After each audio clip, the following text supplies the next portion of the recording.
Welcome guys. Last lecture में हमने समझा था कि सेविंग्स क्या है और सेविंग्स कैसे काम करती है एंड आपको सेविंग्स के लिए कौन कौन से प्रिंसिपल यूज़ करने चाहिए। फॉर एग्जांपल जैसे हमने लास्ट में 50-30-20 रूल के बारे में आपको बताया था सेविंग्स में। अब हम बात करने वाले हैं इन्वेस्टमेंट्स के बारे में कि इन्वेस्टमेंट एक्चुअली होती क्या है बाय डेफिनेशन और हम इन्वेस्टमेंट को कैसे समझ सकते हैं, राइट। तो इन्वेस्टमेंट क्या है, सबसे पहले तो इन्वेस्टमेंट की डेफिनेशन जानते हैं। Investment is the act of putting money to work to start or expand a business or project or the purchase of an asset with the goal of earning income or capital appreciation. इसका मतलब क्या है कि जो investment है वो आप यहाँ तो किसी बिजनेस में पैसे या फिर अपने एसेट्स डाल सकते हैं जहाँ से आप इनकम स्टार्ट कर दें, या फिर आप एक एसेट ही खरीद सकते हैं जो आपको बाद में एक अर्निंग इनकम या तो एक रेगुलर इनकम सोर्स बन जाए, या फिर आपको कैपिटल अप्रिसिएशन। कैपिटल अप्रिसिएशन का मतलब क्या है कि जो आपने कैपिटल डाली थी, जो आपने इनिशियल इन्वेस्टमेंट करी थी, उसी को कैपिटल बोलते हैं। अप्रिसिएशन मतलब उसको बढ़ जाना, उसका अप्रिशिएट हो जाना। तो कैपिटल अप्रिसिएशन इज कि अगर मैंने 100 रुपये डाले थे और 110 रुपये हो गए तो मेरी कैपिटल अप्रिसिएशन 10 रुपीज़ हो गई, कि मेरी कैपिटल 10 रुपीज़ से बढ़ गई।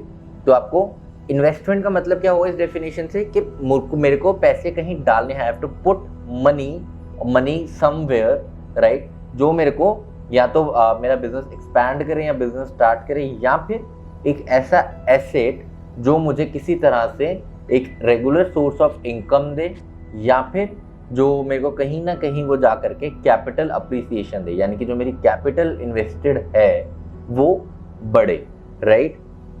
तो सेकंड पॉइंट है कि investment is oriented towards future returns, दस एंटाइल्स सम डिग्री ऑफ रिस्क।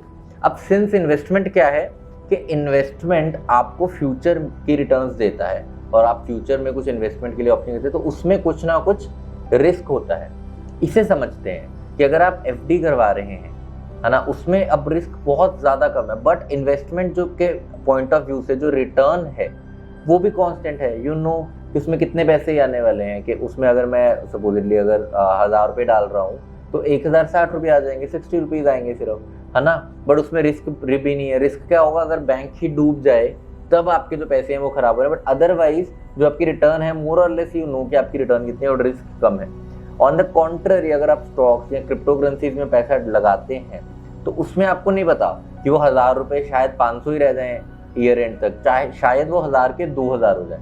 तो जो पॉइंट यहाँ पे है कि उसमें रिस्क है तो रिवॉर्ड भी ज़्यादा है। इसे हम बोलते हैं risk is to reward ratio, यानी कि आप एक्सपेक्टेड रिस्क देख लीजिए, ये अमाउंट घटकर कितनी हो सकती है, डिवाइडेड बाय जो उसकी रिवॉर्ड अमाउंट है वो दिखा दीजिए कि वो कितनी कैपिटल अप्रिसिएशन मिल सकती है। तो आप जब भी कोई इन्वेस्टमेंट करते हैं तो आप risk is to reward ratio को ध्यान में रखते हैं, और जनरली जो इन्वेस्टमेंट होती है उसमें कहीं ना कहीं रिस्क इन्वॉल्व ज़रूर होता है। तो आपको अपने पैरामीटर्स देखने की अच्छा कि मैं कितना रिस्क ले सकता हूँ और मैं कितना रिवॉर्ड एक्सपेक्ट करता हूँ। तो आपको करना क्या है, आइडियल केस क्या है कि आपको जो अपना रिस्क है वो मिनिमाइज करना है, कम से कम रिस्क वाले एसेट्स में इन्वेस्ट करना है, और जो रिटर्न्स हैं ऑन द कॉन्ट्ररी वो बढ़ानी है, और वो बहुत ज़्यादा बढ़ानी है आपको। तो इसमें हम बेसिकली ज़्यादातर हम 3 फैक्टर्स को ध्यान में रखते हैं। फर्स्ट फैक्टर इज कि जो हमारा रहता है वो रहता है कि लिक्विडिटी, कि वो एसेट जो है वो कल को अब बढ़ भी गया। सपोजिटली आपने एक घर खरीदा था 1 करोड़ रुपए का और वो बढ़ करके 1.5 करोड़ का हो गया, बट उसके लिए बायर ही नहीं है, तो क्या उस कैपिटल अप्रिसिएशन का आपको कोई फायदा हुआ? वो सिर्फ बुक्स में कैपिटल अप्रिशिएट हुई, राइट। तो आपको एसेट देखना है जो लिक्विडेट हो सके। लिक्विडिटी मतलब कि जब भी, मैं टेक्निकल्स में नहीं जा रहा हूँ, सिंपली समझ लीजिए कि लिक्विडिटी मतलब कि जब भी आपको वो सेल हो सके, उसके बायर आराम से मिल रहे हो मार्केट में। दूसरी चीज आपको देखनी है यील्ड। यील्ड का मतलब वही कैपिटल अप्रिसिएशन की आपको रिटर्न कितनी है, आरओआई। आरओआई का मतलब क्या है, रिटर्न ऑन इन्वेस्टमेंट, राइट। तो आपको आरओआई देखनी है, और तीसरी चीज आपको क्या देखनी है कि उसके जो रिस्क प्रोफाइलिंग है वो देखनी है कि risk is to reward ratio कितनी ज़्यादा है और सेफ्टी कितनी ज़्यादा है। तो आपको देखना है कि सेफ एसेट हो, सेफ्टी मैक्सिमाइज हो, कुछ कोई स्टैंडर्डाइज बॉडी उसके पीछे हो, या कुछ मैथमेटिक्स या कुछ एक हिस्ट्री हो उस प्रोजेक्ट की जिस पे आप बिलीव कर सकें, जो आपको सिक्योरिटी सेफ्टी दे। और यही फैक्टर्स आपको कोई भी इन्वेस्टमेंट करते वक्त देखने हैं। कॉमन फॉर्म्स ऑफ इन्वेस्टमेंट क्या है? फाइनेंशियल मार्केट्स में कर सकते हैं आप स्टॉक्स, बॉन्ड, क्रेडिट्स में कर सकते हैं, किसको क्रेडिट दे सकते हैं लाइक लोन्स और अगेन बॉन्ड, या फिर आप एसेट्स में कर सकते हैं कमोडिटीज़ में, गोल्ड में और एंटीक में, आर्ट पीसीज में कर सकते हैं, या फिर रियल इस्टेट में कर सकते हैं। इसमें से हम लोग क्रिप्टो करेंसीज, गोल्ड और फाइनेंशियल मार्केट्स और इसका आपको रियल इस्टेट का, आप क्रिप्टो करेंसीज का आपको हम लोग एक आइडिया देंगे इसी कोर्स के अंदर अगले लेक्चर्स में, जहाँ पे हम आपको समझाएंगे कि वो एक इन्वेस्टमेंट कैसे, एक बहुत ही ब्रीफ और छोटा सा एक इंट्रोडक्टरी आपको इसके बारे में हम पूरा डिटेल में आगे समझाएंगे। तो आई एम बिलीविंग कि आपको अभी तक इन्वेस्टमेंट क्या है समझ आ गया। तो हमने क्या समझा है कि इन्वेस्टमेंट क्या है। इन्वेस्टमेंट एक ऐसी मनी है जहाँ पे आप डालते हैं और आपका पर्पस क्या है, टू गेन एक्स्ट्रा इनकम और रिटर्न्स, राइट। दूसरी चीज़ क्या है कि जब भी आप इन्वेस्टमेंट देखेंगे तो आप 3 फैक्टर्स को मेजरली देखेंगे। कौन कौन से?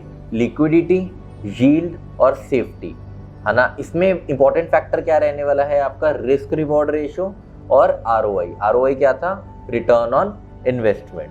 तो ये है हमारा इन्वेस्टमेंट के अराउंड मैंने आपको बेसिक स्ट्रक्चर दिया कि इन्वेस्टमेंट क्या होते हैं, उसमें क्या क्या चीज़ें आपको ध्यान रखनी है जब भी आप कहीं पर भी इन्वेस्ट करने के लिए ध्यान दे रहे हैं, राइट। तो ये तीनों चीज़ें आप ध्यान रखिए जो मैंने आपको इस लेक्चर में बताई हैं, और आपको आगे भी इसे पढ़ना है और इसके बारे में समझने की कोशिश करनी है कि इन्वेस्टमेंट क्या होती है। नेक्स्ट लेक्चर में हम डिफरेंस समझने की कोशिश करेंगे सेविंग्स एंड इन्वेस्टमेंट्स के बीच में, कि सेविंग्स एंड इन्वेस्टमेंट के बीच में डिफरेंस क्या है, और ये दोनों टर्म्स को भी, सिंस जैसे हमारे पहले हमने देखा था कि मनी एंड करेंसी को लोग कंफ्यूज करते हैं, वैसे ही बहुत ज़्यादा सेविंग्स एंड इन्वेस्टमेंट को भी कंफ्यूज करते हैं। तो नेक्स्ट लेक्चर में हम डिफरेंस देखेंगे सेविंग्स और इन्वेस्टमेंट के बीच। Thank you.